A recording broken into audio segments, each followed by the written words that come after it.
welcome to a interactive conversation amongst friends and peers and analysts. We've got on the call here. We've got myself, Dave Michaels. We've got Rob Arnold from Frost. Well, hello, Rob. Hey, Dave. Thanks for joining. Thanks for having me. David Maldo here from Let's Do Video. Hello, David. Hey, Dave. Oh, good. Glad to see you got a haircut. And David Danto here from Talking Points. And so with that, we're here because we all just saw each other for a few days in beautiful, sunny Orlando, and we were there for an event called InfoComm 2025, and I thought we would just talk a little bit about that. So, David, oh God, I gotta say which. Yeah, David. before you start, you do. Dave. Before you start, Robert, why haven't you changed your name to David yet? Too. David too. No, I mean you're the only one that's standing out here. Yeah. Yeah. That way he could say, "I'm Robert. This is my brother Dave. This is my other brother Dave. This is my other brother Dave." Right. It's just, I'm sorry, it's real confusing. If you were Dave, we would only have to put one title up. But I'm sorry, go ahead, Dave. Okay. Yeah. So David, in fact, David, you and I were at Maldo. You were at InfoComm together 2 years ago, and I missed the one in between. Did you go to the one in Vegas in between? Yes, I did. As did both Davids did. I did as well. Yep. Okay. So help me understand. Is there a difference between the Orlando event and the Vegas event? Anyone got a thought on that? Sure. I could jump in. That's actually one of the things I liked about this event, and maybe it was because of the physical difference. I thought there was more of an industry difference, and what I mean by that, in Vegas we had two halls. And there was a big gap between the halls. You were in one or you were in the other. There was a walk between. There was a Tesla drive between the two, the whole loop thing. And one of them was kind of our world, what I think of as our world, the collaboration world. And the other was this cool broadcast, AV over IP, other stuff that I'm also interested in and want to check out. But they were two separate but very separate. And here, not only were in the same hall, but I was seeing they were in the same booths. I mean, Crestron's always kind of done some AV, done a lot of AV over IP, but they may have had this kind of stuff before. But a sports bar, there was a sports bar in the Crestron booth next to the meeting rooms. So the whole two worlds of InfoComm were one world, and we're seeing advancements. I'll wrap up. There's an organization, AIMS, that has a standard IPMX. I have to look because I don't know the letters, but we're seeing standardization coming into play with AV over IP, and we're seeing that happen in the collaboration space. AVER, I think of their cameras in education, in medical. They brought me to the booth and said, "David, check out our broadcast camera." I'm like, "Whoa, okay, we're talking broadcast." So the whole broadcast coming together thing. So there was a lot of stuff in that Crestron booth. I think there was a whole Costco in there somewhere. But I think you're saying that Orlando is your preferred InfoComm. Rob, would you have a preference between InfoComm Vegas and Orlando? In terms of the format, David's right. I mean, this was much easier with all of it being in one hall. So I was able to wear my sneakers out pretty much on day one instead of taking breaks trying to traverse halls. I kind of liked that format. I think Vegas, it feels like a lot of the Orlando events, you're on an island, right? And you have to physically make a plan to get an Uber to go somewhere because it's not very walkable. The thunderstorms, I live near Atlanta, and so I'm used to the pop-up thunderstorms. You don't want to get caught. It will ruin your day quickly. But I thought it was a really good format. The show had a lot of life to it. I saw a press release this morning from the other day that said they had 31,000 people attend the show, which is pretty impressive. So, yeah, it was good. I don't really have a preference. I'm not a big fan of either one, but either location. But this one's quick for me because I'm near Atlanta. Yeah, that makes a big difference too. Mr. Danto, you have a thought on Vegas versus Orlando? Yeah, Vegas always. Vegas and then Vegas and then Vegas. Orlando is a horrible place to be. And you're an East Coaster. I mean, that's kind of surprising. In June, or July or August, the humidity is unbearable. You park in the parking lot or you get dropped off in the parking lot, and by the time you actually get to where you're going, you already need another shower. It's never the better venue. And Vegas is a place where you can actually do things in the evening instead of the horrific highways and other things that are going on in there. So I always have that preference. And Rob, I'll also add to you that while Orlando historically has been the bigger attended show than Vegas for a number of different reasons, there are some entities and organizations that are not allowed to expense trips to Vegas and won't go to the West Coast. It was interesting how they played with the words on the press release about the attendance. It was hardly record attendance. It was not even close to their typical high. But what they did is they said they had a record percentage of end users there. And while that's a great thing to say in a positive spin, the truth of that is they had a lot of vendors who didn't bother showing up this year, and that's why there was a record number of end user attendance. Not just a lot of vendors, but it didn't seem. I've only been to a few InfoComms. I haven't been to 600 like you have, but it seems like there were a lot less people than the ones that I've seen in the past. Yeah, when I was organizing events and dinners and doing some things for entities that we work with, and I would say, "Hey, can I catch you at my dinner?" They said, "I'm not going this year." In many cases, senior integrators, people with companies, of course, we're all worried about the economic situation and tariffs, so people were cutting back for that reason as well. But I wouldn't spin it the way they did, saying record end user percentages. I was saying a heck of a lot of vendors and people in the industry just didn't show up this year. I got to say though, I love interacting with the end users. It's one of my favorite parts is seeing what they're flocking to and what they're interested in. And just listening to their questions is one of my favorite things to do. So, and the entertaining piece is the swag bag, right? Well, they're grabbing everything they can and filling up their bags. I think it's great. Well, I want to talk about swag here because I'm one of those. I'm a professional swag connoisseur, and I didn't see much swag at this event. It seemed like every booth was giving out hard candy as your temporary souvenir. I thought that the booths were smaller and the swag was smaller. Any thoughts on those? I got one piece of swag and I did not get a single headset, which is a new thing for me, not to get a device. I had to show to try out. Yeah. Even worse, I lost a headset, so I'm really I came back -1. Mr. Maldo, any thoughts on swag? Yeah, I used to look for. It was like, I would almost embarrass it, but like I'm a little kid. Oh, I'm going to get some swag. Yeah. But it was part of the fun. It was part of the excitement, and it's cool to look around my desk and see a Zoom branded wireless charger sitting there that I got in an event. And this year, Crestron had a good wireless charger, Yeah. and it's actually. It's a good one, but I have a wireless charger. Give me something different. But I guess we just ran out of ideas. I don't think Actually, this is the first time I never got a T-shirt. This is the first event I've been to Yeah, with t-shirts. Yep. no T-shirts. I know David got a T-shirt. Yeah, there were a couple of things. I mean, again, I think it was the economic situation. People were cutting back on booth sizes. People were cutting back on spend. There was some decent swag there, David, as you point out. Crestron gave away some chargers at their evening event. Zoom had a nice portable fan that they were giving away, and there was one company, Unified Communications, that had a T-shirt that said "Be Agentic," which is going to come up behind me somewhere and be a dartboard with darts in it because I can't stand the word. But so there were a few giveaways, but that wasn't the point of the show. There was one good one. There's a company called COVID, and they just didn't change their name, and they just into it, and they had COVID shot glasses. Oh, that's good. Shot glasses. That's good. Yeah. That's good. No, I the reason I'm interested so much and want to talk about the swag isn't because I want to play with it and miss it.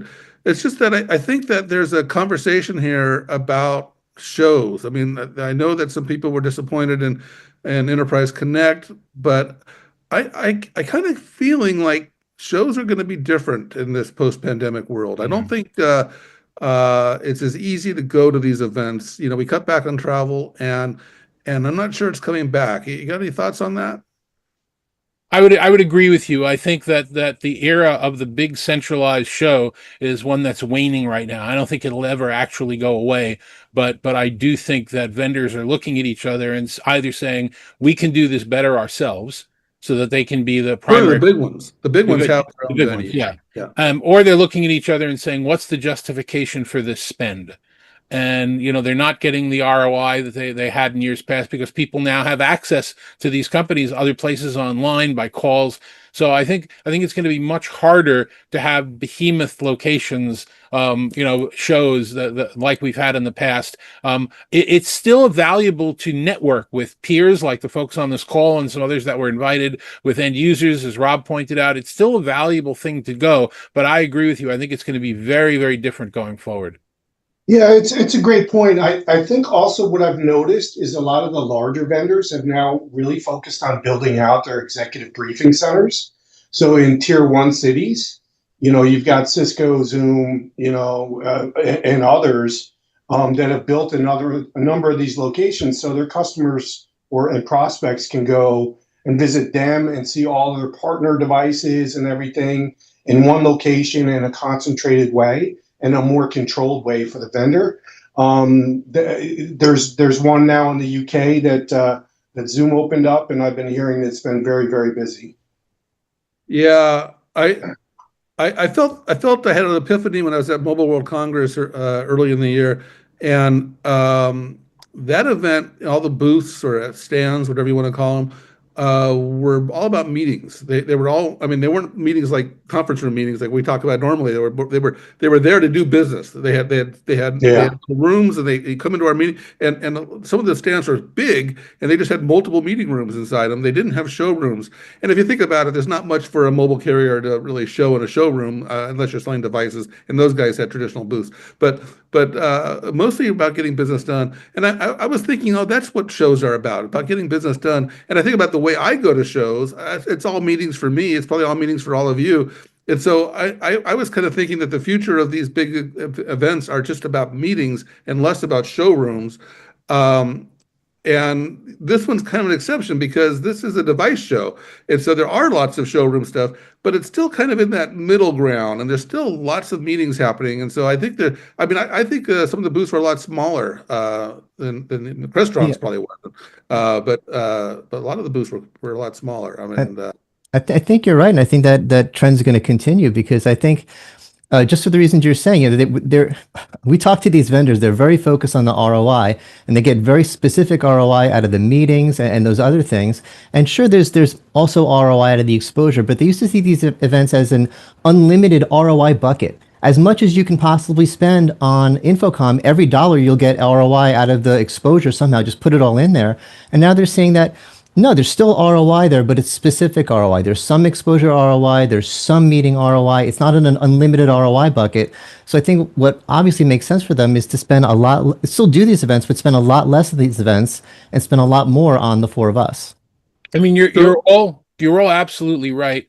The undercurrent at the show, though, the big gorilla in the corner that nobody's talking about is that this is an AV show, and everybody is talking about IT. Everybody's talking about unified communications. They're talking about Microsoft. They're talking about Google. The industry actually should have pivoted about 10, 15 years ago to say, embrace IT, embrace idle processes. And they didn't. The industry was saying, hey, look at us. We're terrific. We're wow. We're different. We're special. We're whatever. And that message has sort of died because there wasn't a booth that wasn't in one way or another talking about Microsoft or Google or the cloud. So it's definitely that undercurrent there that nobody's acknowledging, but really changed the event. I don't know. Was it different, David Maldo? Was it different in the Pro AV side of things? I didn't spend a lot of time in those booths, but I mean to walk by and see the signage and all the systems that they had there. Was it different? Was it a different conversation? Was it more traditional AV and what people were talking about? Now I'm seeing convergence all over. AV over IP. There's so many AV over IP companies, and they're not. I'm not going to get into it, but they have differentiators. They're cool. They're doing different things. They're competing. It's not just okay. I have 10 different options if I want to do it. You got to stop by those booths and talk to some of these guys. It's some of these people. It's very, very cool what they're doing there, and yeah, The simplest, I love AVI over IP because an IP cable is so, I mean, I feel like I'm oversimplifying it, but that really is all there is to it. An IV cable is simple. AV cables? Come on, we've all worked with those things. Which one am I talking about? Which one am I complaining about? So it's an exciting field and there's a lot going on there. What I can't answer is, I can tell you that the Zoom booth was smaller than it was last year. I can tell you that a lot I've been following those companies close enough that I could tell you that their booths are shrinking. I can't tell you the same on the broadcast side. I haven't been tracking the size of the booths. They might be growing for all I know. There were some big booths there, and there's a lot of excitement on that side of the show floor. So listen, I want to ask each of you two things that you really liked and one thing that surprised you. But I'm going to start with Rob and just do it all with Rob right away because Rob's got a real job. And so we'll focus on Rob here for a little bit. So Rob, two things that you really liked. Two things that I really liked. I mean, there were a number. I'll have to say, the preface this that often we get pre-briefed, and so there's not a lot of big surprises. But Google Beam, formerly Project Starline, got to see it again. It's been refined. It's on now HP Dimension hardware. It's very, very impressive. I don't know if that my experience was better because I knew the person on the other side, whereas the last time I saw it, it was somebody I wasn't familiar with. So it at first it's a bit startling. It is so real. It is so immersive. I can see the use cases. Definitely would agree with those. At the same time, I'm a little bit concerned about some of the exclusivity challenges that it might have, similar to immersive telepresence when that was a big thing. The other part, and the other David M just hit on it, is the simplicity. So at two ranges of the spectrum, on one end, just very simple plug and play solutions that a caveman could do it.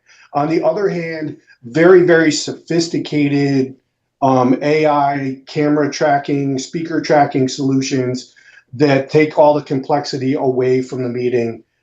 So seeing those things going from one booth and seeing something very, very simple to seeing something extremely complex and complicated, but it's just smooth, really stuck out to me as two things that I like. So it really depends on where people want to be in their technology, and there's lots of choices. As far as what I didn't like or did surprise me, and we kind of hit on it here. I didn't say what you didn't like. I wouldn't put that question to you on this, but Yeah. what surprised you? Yeah, so it's surprising the top 4 conferencing platform vendors had either no booth or a very small booth in the back of the hall. And the collaboration part of InfoComm was very much, as you mentioned, Dave, about the devices that are connecting to these services. So that they had such a small direct presence was a bit surprising to me. And I don't know how I feel about that. I'm glad you said that. InfoComm, I've only been to a few of them, like I mentioned, because I come from the UC side, and so UCAS has grown into meetings, and so I've been going to things like Enterprise Connect for years and years and years. But InfoComm is newer to me, and when I get there, I'm always surprised. Why aren't more of the vendors I know here? Like all these I mean, you mentioned the big 4, but how many vendors do we cover in the UCAS world that have meeting rooms? I mean, and video solutions, a lot. Yeah. And all these webcam people are there, and all these video bar people are there, and none of the very few of the platform vendors are there, which really did surprise me. I don't think I'll do my 2 in surprise. So I'm just gonna pick the ones that you guys throw out there. But I think that I'm really glad you raised that. That's a big one. Any other thoughts on Rob's comments? Well, when somebody says immersive telepresence to me, the hairs on my back pop up and the scars start to pain again, and I go for the painkillers. I He also gets lived a little that. bit of a twitch in his arm. I mean, yeah. Yeah. I live that in financial services, and I will be the first person to say that the HP dimension with Google Beam was the most outstanding one-on-one experience that I've ever had, and it will fail miserably in the market for all the reasons telepresence failed. One-on-one doesn't work, number one. As soon as I need to share a spreadsheet, there's no point having it. There was no sharing screen. It comes up, you lose the effect. And as soon as I connect 3 or 4 locations, which based on their announcement so far, I can do on just a regular Zoom call, or I can do on a regular Google Meet call, you're sitting in front of a device that is proving to you that you don't need the device because you're on the call and it's working.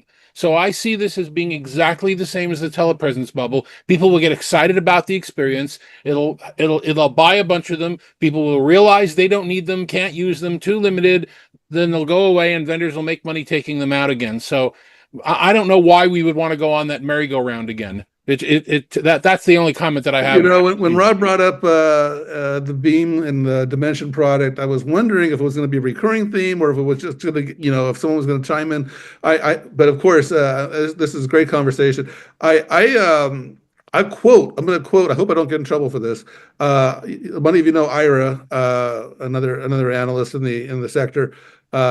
He made a comment to me, and I hope I don't get in trouble here. But he said the same people who didn't buy telepresence are going to not buy the Dimension. Okay. And I thought, wow, that's probably pretty accurate. I think that was an interesting way of putting it. Mr. Maldo, do you have any thoughts on that? Well, as the former managing partner of Telepresence Options magazine, I agree with everything David Danto said. Yeah, and it's exactly what we said when I drove in with Ira to the Atlanta downtown Cisco office there, and they made us put away our coffees. And we couldn't bring in anything. It was like ultra security to go to this telepresence experience. And what we said at the time was everything we're saying now. This is the most amazing thing I've ever seen in my life. And it feels like I'm right across. I wanted to reach and shake their hand and da-da-da. And it was all true then. And it's way, way, way more true now. I mean, this is unbelievable. But yeah, come on. Come on. I mean, for the masses, right? It doesn't make a lot of sense for specific use cases. I've been telling people, my father's in a nursing home. I would schedule and pay to see him once a week on this thing, be able to look into his eyes and see how he's doing. It has that kind of value. But how much would you pay, Rob? How much would you pay? Oh boy, oof. How much would I pay? I'll have to get back to you on that. Yeah, that's yeah.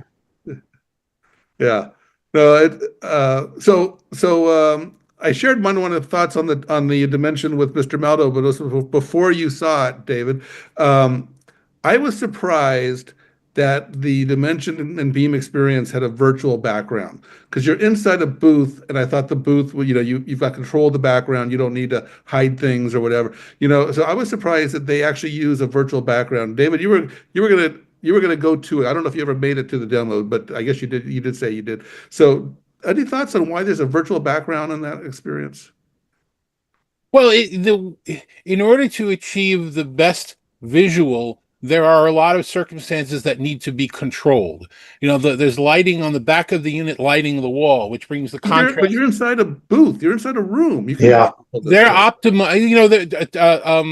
Tandberg's T3 did the same thing with a blue wall. Cisco did it with name tags on the back. You always want to optimize that experience, but every single parameter that you use to require the most beautiful shot is a force resisting its application somewhere else. It needs its own room. It can only have one person. It might require a virtual background.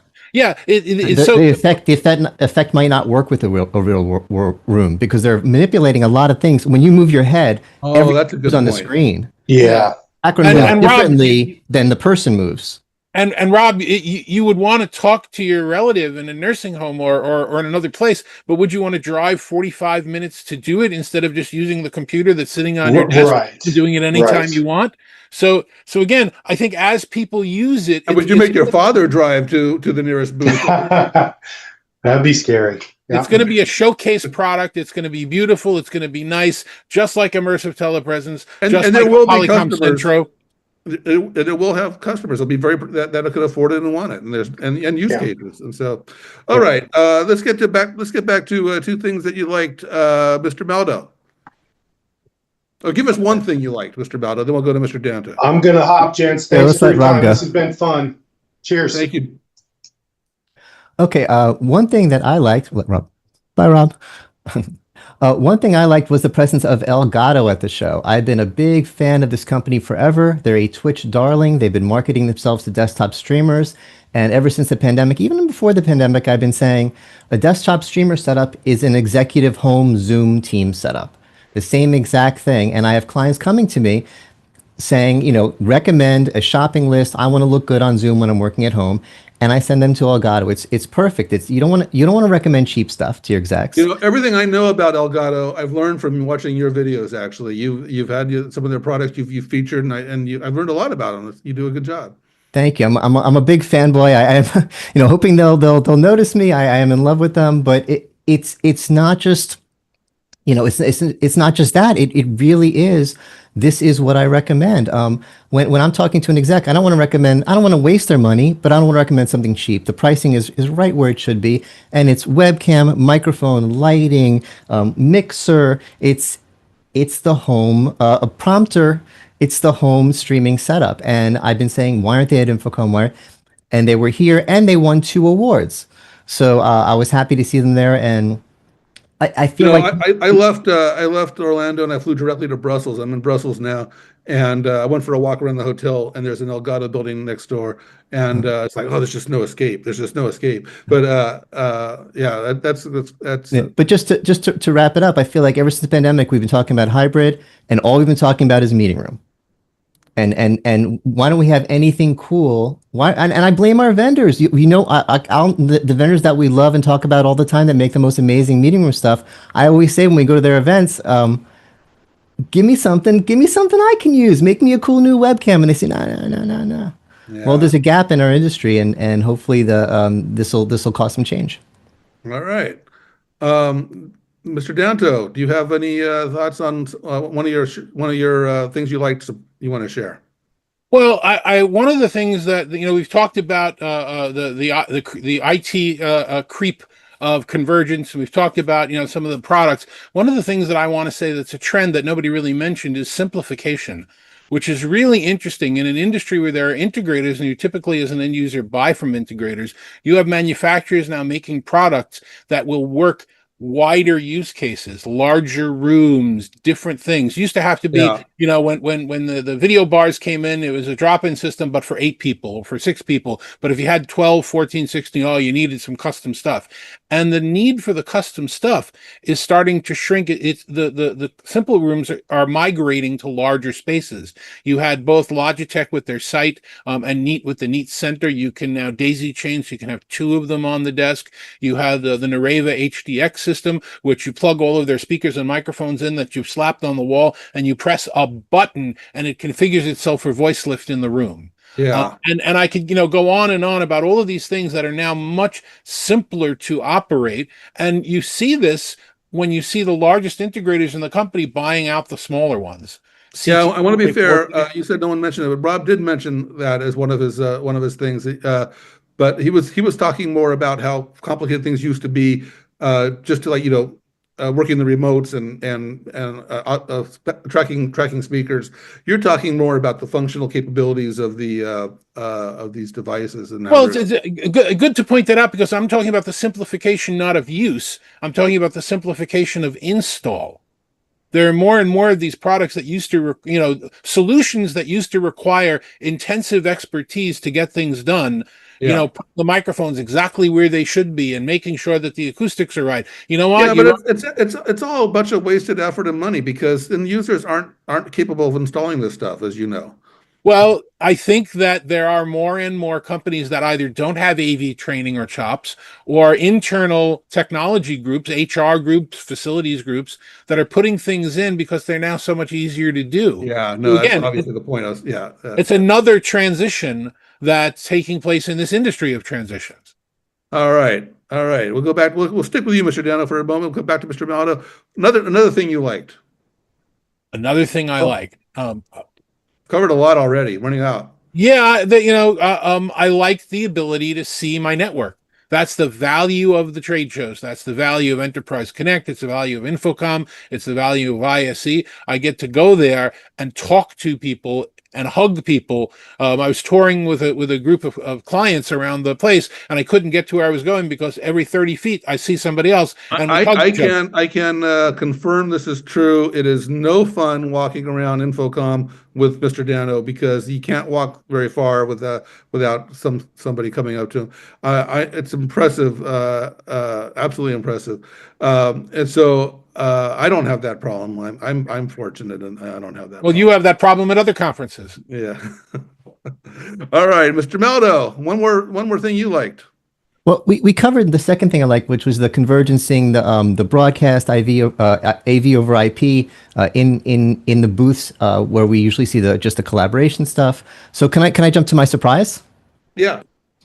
The thing that surprised me, and I'm excited about this. So David Danto and I have been on opposites of the AI discussion for the last 2 years. It's been some great debates, and I would think it's fair to say that Mr. Danto has been somewhat of the poster child for the proceed with caution, I'll believe it when I see it, skepticism, maybe the smart approach, and I've been all in. 10 seconds into my first conversation with ChatGPT, I welcome our robot overlords. But one thing we've agreed on is when you give us Brent Spiner from Star Trek, that's AI.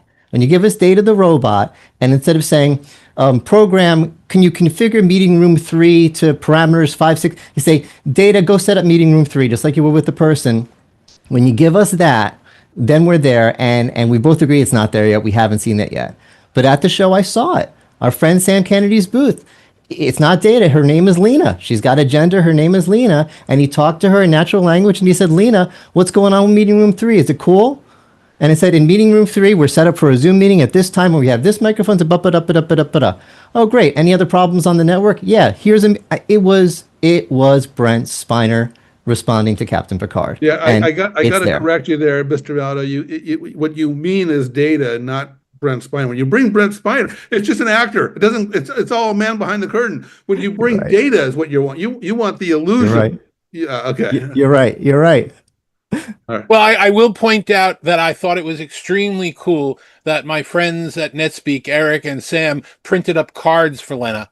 And there were business cards in the booth. And when I posted that on LinkedIn for everybody to know, on LinkedIn, I could tag Lena. She's got her own LinkedIn profile. So I don't know if that's anthropomorphism or personification or what the right technical term is, but yeah, that's starting to approach great AI interaction. And they'll have their beta out in the next couple of days. All right. Well, that's an interesting surprise. How about you, Mr. Dano? What was I most surprised about? I guess I was surprised about the attendance.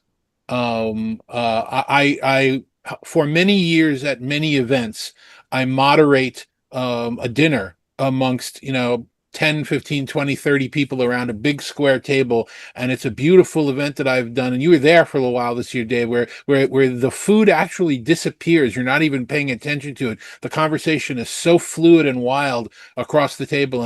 And we've done that with end users. This year, we did it with integrators for audio codes. While I was inviting people to that, I was surprised that I was getting the answer, I'm not going this year, or I'm only going for a day, or maybe I can send somebody else. And, these are industry stalwarts that I would say, what do you mean you're not going? Of course you're going. So I would say probably from the people that I would consider to be the heart of the industry, we were probably down about 30%. And that's a lot for a show like this. And I think it's because it doesn't really, we haven't morphed the messaging. We're still talking about the wow of AV, but we haven't really started saying, hey guys, time to pivot. So it may be a lost. I think there's some explanation like you're offering, but you're missing another explanation that actually we had a conversation with one of the partners there, that a lot of the international attendees didn't come this year. I was gonna say. Yeah. That's because am I being unnecessarily political, or am I hearing what I think I'm hearing? But I heard a lot of conversations saying Canadians do not want to go to Florida. Yeah, we heard that there were from companies that have a lot of Canadian customers that there were no Canadians at the show other than the ones that were vendors.